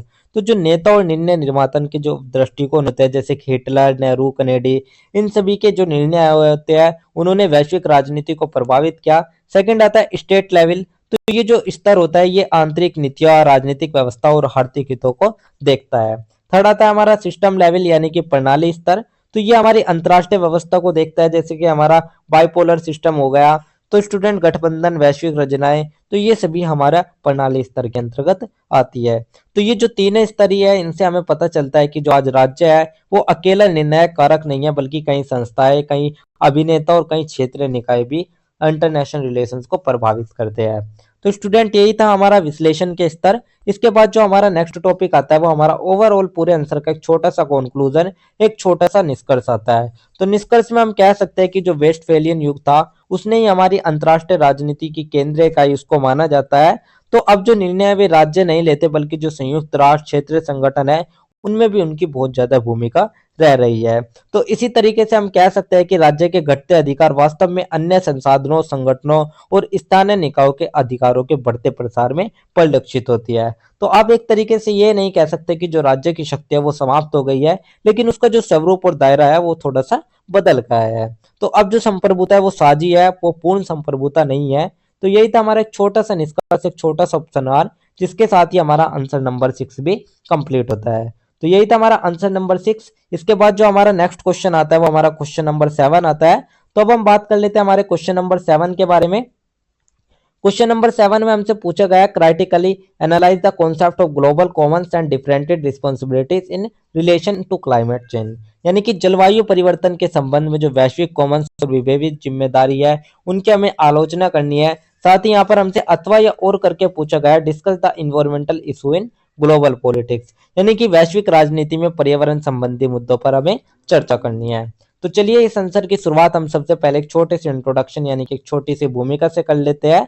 तो इसमें हम देखेंगे भूमिका में कि जो आज के अंतर्राष्ट्रीय राजनीति का सबसे बड़ा जो चुनौतीपूर्ण विषय है वो हमारा पर्यावरणीय संकट है। तो जहां पर पहले अंतर्राष्ट्रीय संबंध सुरक्षा और युद्ध जैसे पर मुद्दों पर था, लेकिन आज के समय में ये पर्यावरण, शरण, वैश्विक कॉमन जैसे विषयों पर आ रहा है। तो जलवायु परिवर्तन का जो प्रभाव है स्टूडेंट ये पूरे विश्व की एक समस्या है, तो इसीलिए इसे ग्लोबल इशू भी कहा जाता है। तो यही था हमारा एक छोटा सा इंट्रोडक्शन, एक छोटी सी भूमिका। इसके बाद जो हमारा नेक्स्ट पार्ट आता है वो हमारा मेन बॉडी यानी कि मुख्य भाग का आता है। तो मुख्य भाग में हम सबसे पहले बात करेंगे कॉन्सेप्ट ऑफ ग्लोबल कॉमन्स, यानी कि वैश्विक कॉमन्स की अवधारणा। तो स्टूडेंट जो ग्लोबल कॉमन्स होते हैं वे संसाधन है जो कि किसी देश की संपत्ति नहीं बल्कि पूरे जो विश्व है उसकी एक विरासत होती है, मानवता की साझी विरासत होती है। तो जैसे कि आप वायुमंडल, महासागर, ध्रुवीय क्षेत्र, आउटर स्पेस इन सभी को देखें तो ये सभी हमारे वैश्विक कॉमन्स ही है। तो इन संसाधनों की स्टूडेंट जो प्रोटेक्शन या सुरक्षा की बात आती है तो उसके लिए जो देश है वो कोई एक देश जिम्मेदार नहीं होता बल्कि पूरा विश्व जिम्मेदार होता है। तो स्टूडेंट इनका जो दोहन है वो विकसित और विकासशील देशों के बीच असमान रूप से हुआ है, और ये जो अंतर है यही आगे चलकर विभेदित जिम्मेदारी का आधार भी बन गया है। तो यही था हमारा वैश्विक कॉमन्स की अवधारणा। इसके बाद जो हमारा नेक्स्ट टॉपिक आता है वो आता है climate change a global challenge, यानी कि स्टूडेंट जलवायु परिवर्तन एक वैश्विक चुनौती के रूप में। तो जब औद्योगिक क्रांति आई तो उसके बाद से जो कार्बन इमिशंस है वो तेजी से बढ़ गया। तो विकसित देश जो थे वे तो औद्योगिक विकास कर लिए थे, लेकिन जिससे कि जो ग्रीन हाउस गैस था उसमें भी भारी वृद्धि हो गई थी। तो इसके परिणाम स्वरूप क्या हुआ, रिजल्ट में समुद्र स्तर में वृद्धि हो गई, ग्लेशियर का पिघलना हो गया, असामान्य मौसम परिवर्तन हो गए, सूखा, बाढ़, बहुत सारी ऐसी प्राकृतिक आपदाएं आने लगी। तो स्टूडेंट ये जो परिवर्तन थे ये केवल पर्यावरणीय संकट ही नहीं थे बल्कि ये राजनीतिक, आर्थिक और सामाजिक असमानता को भी बढ़ा रहे थे। तो यही था हमारा जलवायु परिवर्तन एक वैश्विक चुनौती। इसके बाद जो हमारा नेक्स्ट टॉपिक आता है वो आता है डिफरेंटेड रिस्पॉन्सिबिलिटी, यानी कि विभेदित जिम्मेदारी को लेकर।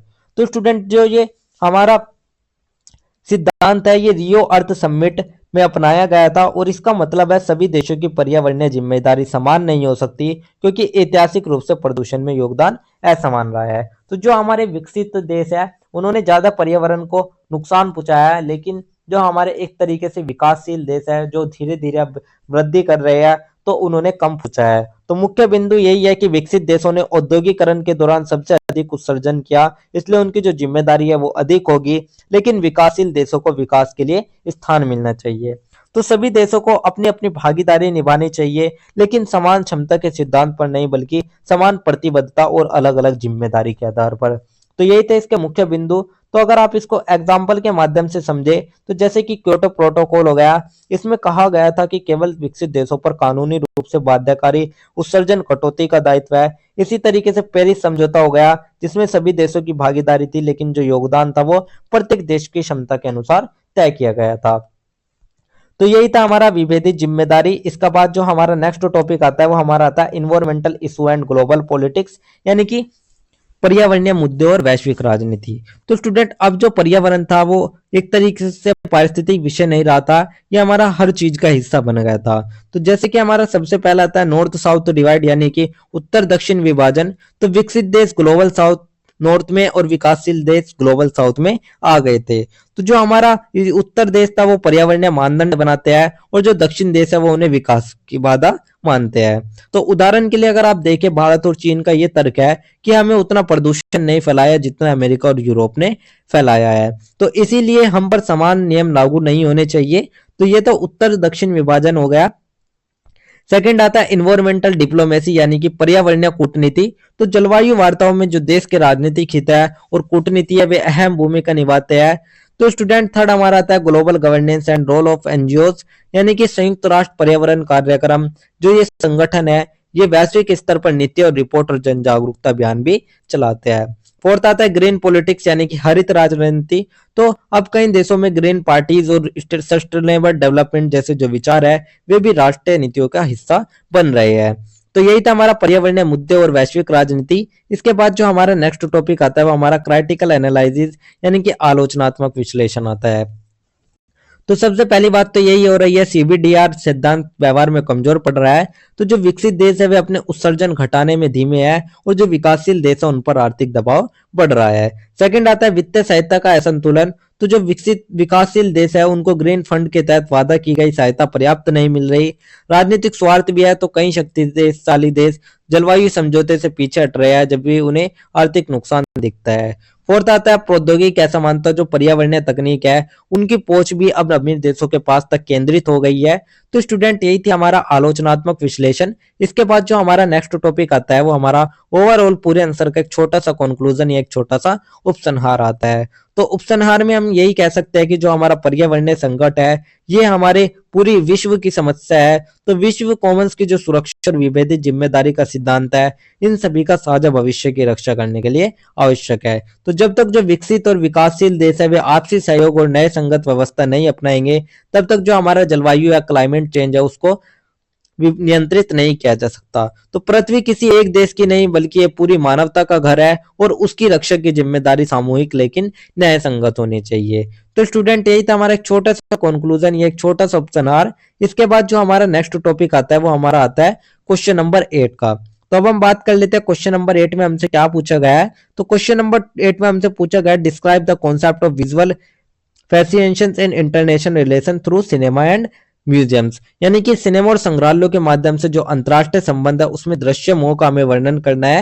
यहीं पर हमसे अथवा या और करके पूछा गया है how can art history and museum studies provide meaningful insight into understanding international relation analyse. तो कला, इतिहास और संग्रहालय अध्ययन के कार्य किस प्रकार से अंतरराष्ट्रीय संबंधों को समझने के लिए हमें महत्वपूर्ण होते हैं, इसकी भी हमें चर्चा करनी है। तो चलिए इस आंसर की शुरुआत हम सबसे पहले एक छोटे से इंट्रोडक्शन यानी कि एक छोटी सी भूमिका से कर लेते हैं।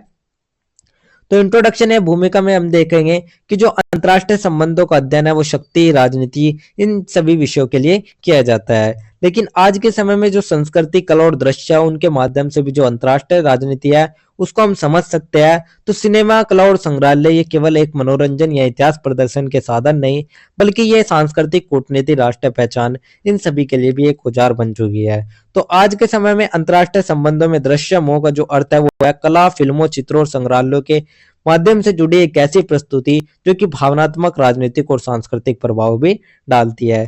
तो यही था हमारा एक छोटा सा इंट्रोडक्शन, एक छोटी सी भूमिका।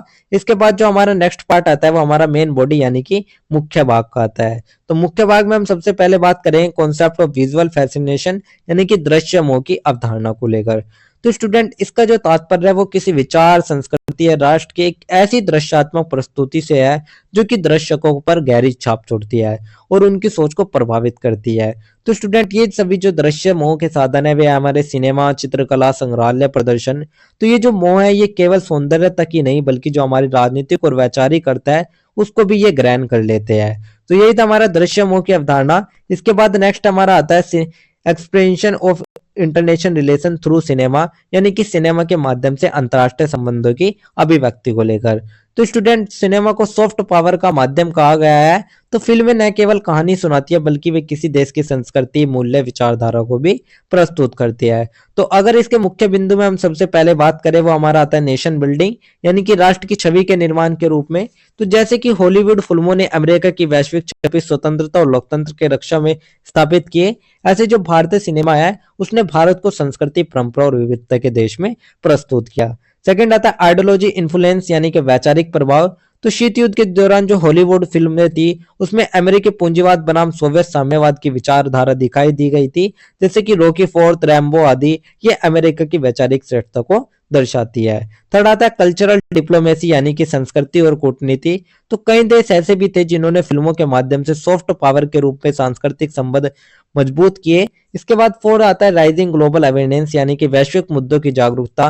तो hotel Rwanda, the pianist, blood diamond, ये जो सभी फिल्म है ये मानव अधिकार, युद्ध अपराध और औपनिवेशिक शोषण के खिलाफ है। तो इसी प्रकार से स्टूडेंट हम कह सकते हैं कि जो सिनेमा है वो केवल मनोरंजन ही नहीं बल्कि एक राजनयिक उपकरण भी है जो कि जनमानस और अंतर्राष्ट्रीय धारणा को प्रभावित करता है। तो स्टूडेंट, यही थे हमारे सिनेमा के माध्यम से अंतर्राष्ट्रीय संबंधों की अभिव्यक्ति। इसके बाद जो हमारा नेक्स्ट टॉपिक आता है वो हमारा आता है रोल ऑफ म्यूजियम यानी कि संग्रहालयों की भूमिका को लेकर। तो सबसे पहला जो रोल आता है वो आता है colonial history and power display यानी कि औपनिवेशिक इतिहास और सत्ता का प्रदर्शन। तो जैसे कि ब्रिटिश म्यूजियम जो कि लंदन में है, तो स्टूडेंट ये जो संग्रहालय है इनमें औपनिवेशिक लूट से लाई गई वस्तुएं प्रदर्शित है और इससे पता चलता है कि संग्रहालय सत्ता, विजय और सांस्कृतिक वर्चस्व के प्रतीक भी है।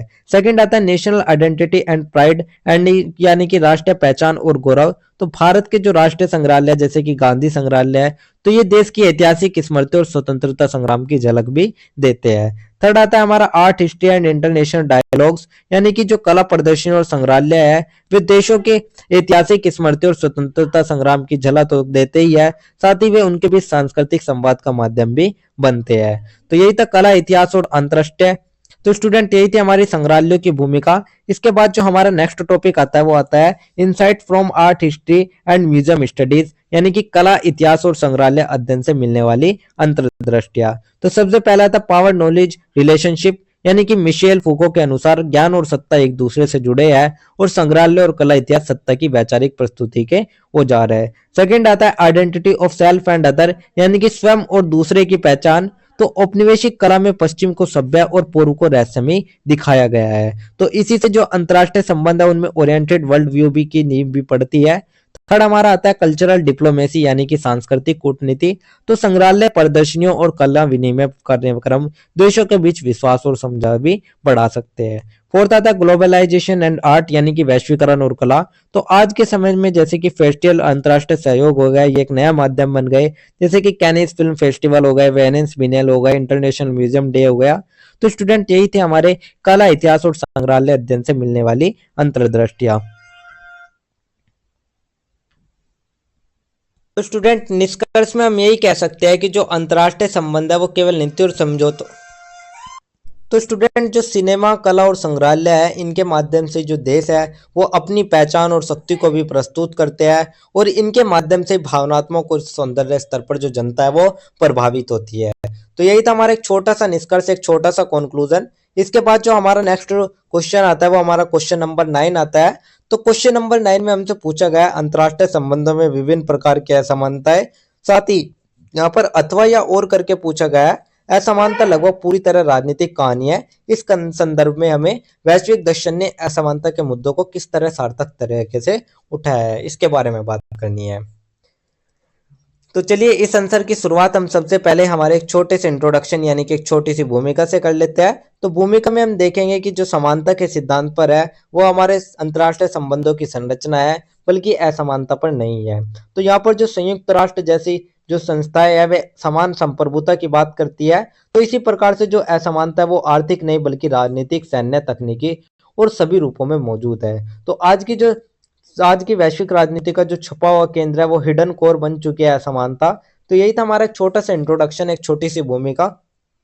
इसके बाद जो हमारा नेक्स्ट पार्ट आता है वो हमारा मेन बॉडी यानी कि मुख्य भाग का आता है। तो मुख्य भाग में हम सबसे पहले बात करते हैं nature of inequality in international relations, यानी कि अंतर्राष्ट्रीय संबंधों में असमानता की प्रवृत्ति को लेकर। तो असमानता का अर्थ है राष्ट्र के बीच शक्ति, संसाधनों, अवसरों और प्रभाव में असमान वितरण, और ये हमें विभिन्न रूपों में दिखाई देती है। तो सबसे पहले जो आती है वो आती है इकोनॉमिक इनइक्वालिटी यानी कि आर्थिक असमानता।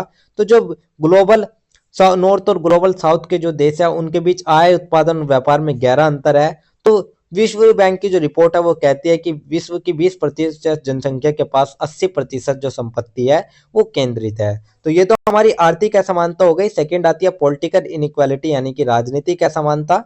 तो अंतर्राष्ट्रीय संसद जैसे कि हमारे यूएनएससी हो गई, इसमें 5 स्थायी सदस्यता और वीटो शक्ति प्राप्त है।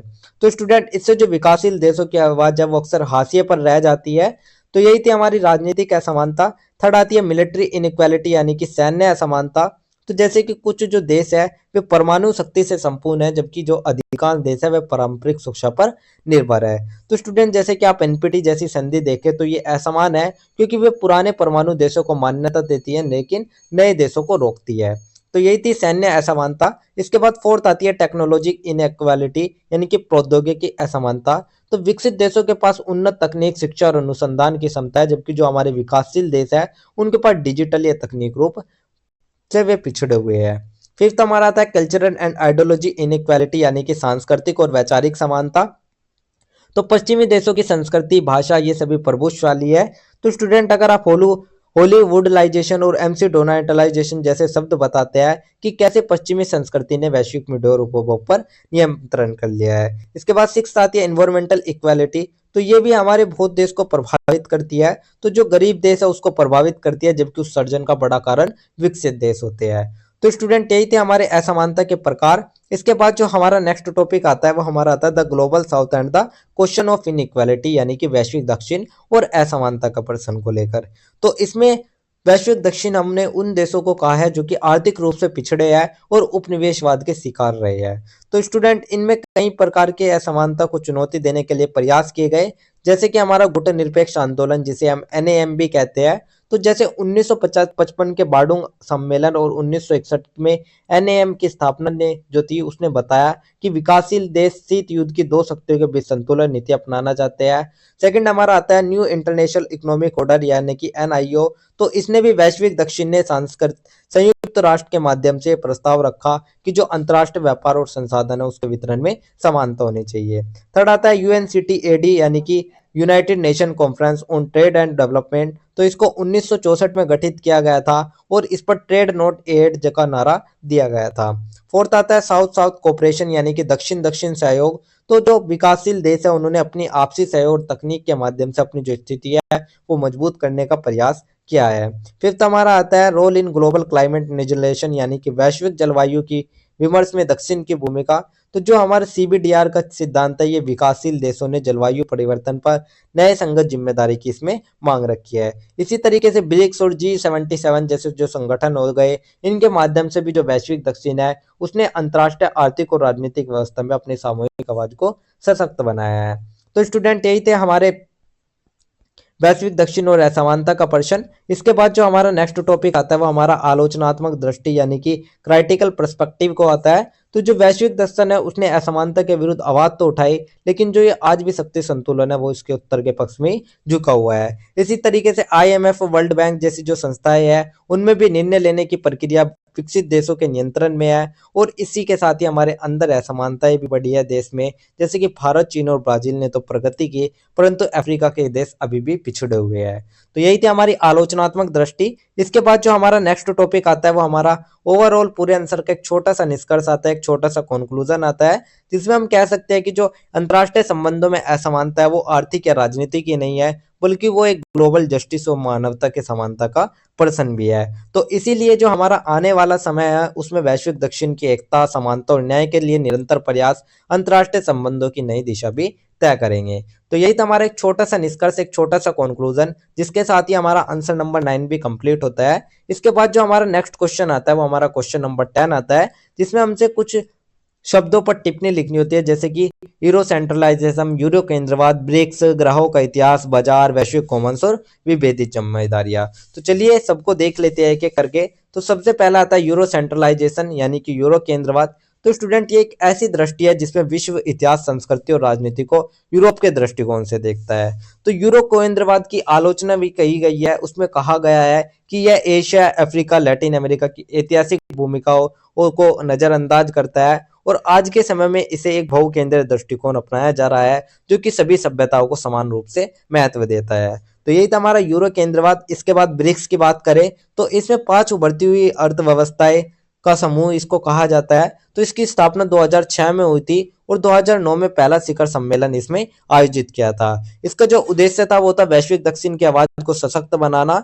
और 2014 में ब्रिक्स ने न्यू डेवलपमेंट बैंक की स्थापना करी। तो स्टूडेंट ये जो संगठन था इसने विश्व व्यवस्था में बहुदिव्यता को बढ़ाने में भी भूमिका निभाई, तो जिससे कि जो पश्चिमी देशों के वर्चस्व है उनको भी चुनौती मिली।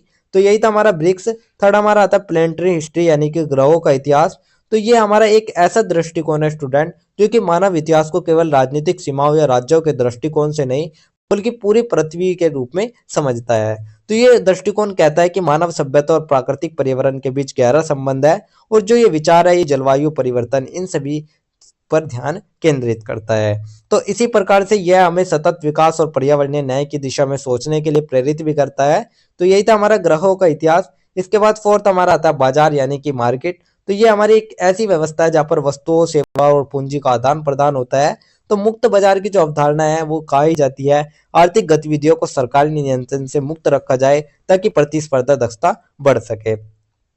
तो जो हमारे WTO, IMF जैसी जो संस्थाएं हैं ये बाजार आधारित आर्थिक व्यवस्था को प्रोत्साहित करती है। तो इसी प्रकार से जो बाजार है वो आज न केवल आर्थिक है बल्कि राजनीतिक शक्ति का साधन भी बन गया है। तो यही था हमारा बाजार मार्केट। इसके बाद नेक्स्ट हमारा आता है ग्लोबल कॉमन्स एंड डिफरेंटेड रिस्पॉन्सिबिलिटी यानी कि वैश्विक कॉमन्स और विभेदित जिम्मेदारी। तो जैसे कि मैंने अभी आपको बताया जो वैश्विक कॉमन्स है वे हमारे वे क्षेत्र है जो किसी एक देश के लिए नहीं बल्कि पूरे पृथ्वी के लिए है, जैसे कि महासागर, वायुमंडल, अंतरिक्ष और अंटार्कटिका का। तो स्टूडेंट इन सभी की जो जिम्मेदारी है वो पूरे विश्व की है। तो विभेदित जिम्मेदारी कहता है कि सभी देशों की पर्यावरणीय जिम्मेदारी समान नहीं हो सकती। विकसित देशों को अधिक ध्यान देना होगा और विकासशील देशों को थोड़ा कम। तो स्टूडेंट ये जो सिद्धांत है ये 1992 के राव सुमिट और 2025 के पेरिस क्लाइमेट एग्रीमेंट में common be but differentiated responsibility CBDR के रूप में स्वीकार किया गया था। साथ ही ये जो दृष्टिकोण है ये न्याय और वैश्विक समानता के बीच संतुलन स्थापित करने का प्रयास भी करता है। तो स्टूडेंट यही था हमारा वैश्विक कॉमन्स और विभेदित जिम्मेदारी। इसके बाद जो हमारा नेक्स्ट टॉपिक आता है वो हमारा ओवरऑल पूरे आंसर का एक छोटा सा निष्कर्ष, एक छोटा सा कंक्लूजन आता है। तो कंक्लूजन में हम कह सकते हैं कि जो ये सभी अवधारणा है ये केवल शक्ति, युद्ध या कूटनीति तक नहीं है बल्कि इसमें हमारे पर्यावरण, संस्कृति, अर्थव्यवस्था बहुत सारे तत्व शामिल है। तो यूरो केंद्रवाद के पतन और ब्रिक्स जैसे जो समूह है इनके से लेकर पर्यावरणीय जिम्मेदारी तक के जो सभी परिवर्तन है ये बताते हैं कि अंतर्राष्ट्रीय राजनीति अब अधिक बहुआयामी और समावेशी और वैश्विक दृष्टि से जुड़ी हुई है। तो स्टूडेंट यही था हमारा एक छोटा सा उपसंहार, एक छोटा सा कंक्लूजन, जिसके साथ ही हमारा आंसर नंबर 10 भी कंप्लीट होता है। तो स्टूडेंट यही था हमारा आंसर नंबर 10। तो स्टूडेंट ये थे हमारे अंडरस्टैंडिंग इंटरनेशनल रिलेशन सब्जेक्ट के 10 most important, top 10 most important question with answer जो कि आपके एग्जाम में डायरेक्टली आने वाले हैं। तो मुझे उम्मीद है कि आपने इन्हें अच्छे से समझा होगा और अपनी एग्जाम प्रिपरेशन स्ट्रॉन्ग कर ली होगी।